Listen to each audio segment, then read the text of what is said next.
గురువుగారు, మీకు షుగర్ ఉంది అయినా ట్యాబ్లెట్లు మింగటం లేదని చాలామంది కుందిర్పి గ్రామంలో తెలియజేస్తున్నారు.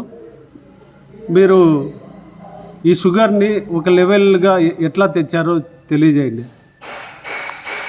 మేము షుగర్ 480, 500 వరకు ఉంది, 580 వరకు ఉంది. మొదట్లోన ఒక 2 సంవత్సరాలు ట్యాబ్లెట్లు వాడినాను.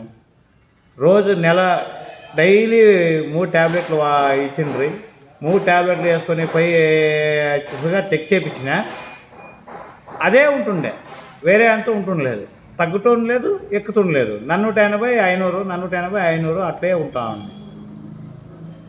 దానికి ధ్యానం చేయడం వల్ల, రోజు 1 అవర్ ధ్యానం చేయడం వల్ల షుగర్ లెవెల్ చెక్ చేపిస్తే నార్మల్ రేంజ్కి వచ్చేది.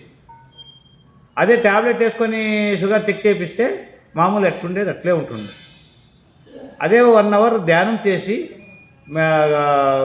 షుగర్ చెక్ చేపిస్తే నార్మల్ లెవెల్ వస్తుంది. అట్లాంటి సందర్భంలోన ఆ ట్యాబ్లెట్లే వదిలేసి రోజు 1 అవర్ మెడిటేషన్ చేస్తున్నాను. షుగర్ లెవెల్ కంట్రోల్లో ఉంది. ఇప్పుడు మీకు ఆరోగ్యం బాగుందా? ఆరోగ్యమే బాగుంది. ధ్యానం చేయడం వల్ల ఆరోగ్యము సురక్షితంగా ఉంది. ఇప్పుడు ఉన్న సమాజంలో చాలామంది రోగాలతో ఇబ్బంది పడుతున్నారు. హాస్పిటల్కి వెళ్ళి వేల రూపాయలు ఖర్చు చేసుకుంటున్నారు. వాళ్ళు ఆరోగ్యంగా ఉండాలంటే ఏం చేయాలి? హాస్పిటల్కు పోవాల్సిన అవసరం లేదు. ధ్యానం చేస్తే హాస్పిటలే మన ధ్యానం శరీరంగా మారిపోతుంది, రోగ శరీరంగా కాదు.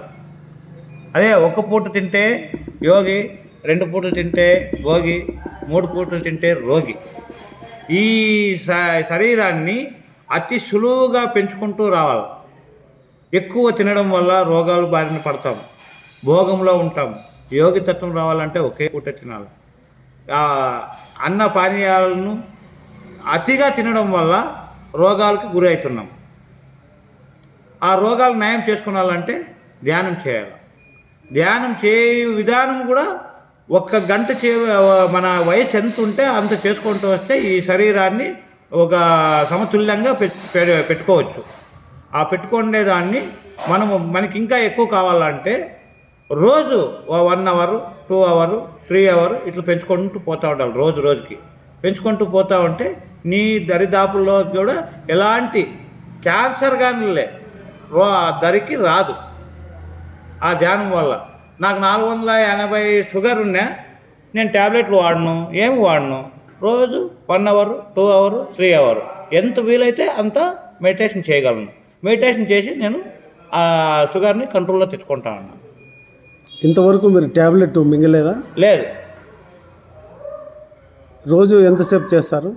రోజు 1 అవర్, 2 అవర్, 3 అవర్. ఏ సమయంలో? ఉదయం తెల్లారుజాము కాడ 3 గంటల నుంచి 6 గంటల వరకు అదొక క్లాసు, సాయంకాలం ఒక 5, మధ్యరాత్రి 1. ఇప్పుడున్న సమాజంలో మానవుడు మనశ్శాంతి లేక చాలా ఇబ్బంది పడుతున్నారు. వాళ్ళకి మీరు ఎలాంటి సూచనలు ఇస్తారు? మనశ్శాంతి కోసము ఒక చిన్న చిట్కా. ధ్యానం అనే పద్ధతిలో ధ్యానం చేస్తూ ఉంటే మనశ్శాంతి వస్తుంది. ఆ మనశ్శాంతి ఎట్లా వస్తుందంటే ఆ ధ్యానం చేసే పద్ధతి కూడా చెప్తాను. హాయిగా కూర్చొని కళ్ళు మూసుకొని చేతులు 2 జోడించి కాళ్ళు 2 సుఖాసనంలో కూర్చొని మన నిశ్వాసలను గమనిస్తూ ఉంటే అదే ధ్యానం. మౌనంగా ధ్యానం చేస్తే అతి సులువుగా మన మార్గదర్శకులుగా మారుతాం. మాటతో ధ్యానం చేస్తే మారలేము, ప్రపంచంలోనే ఉంటాం. మనశ్శాంతి కావాలంటే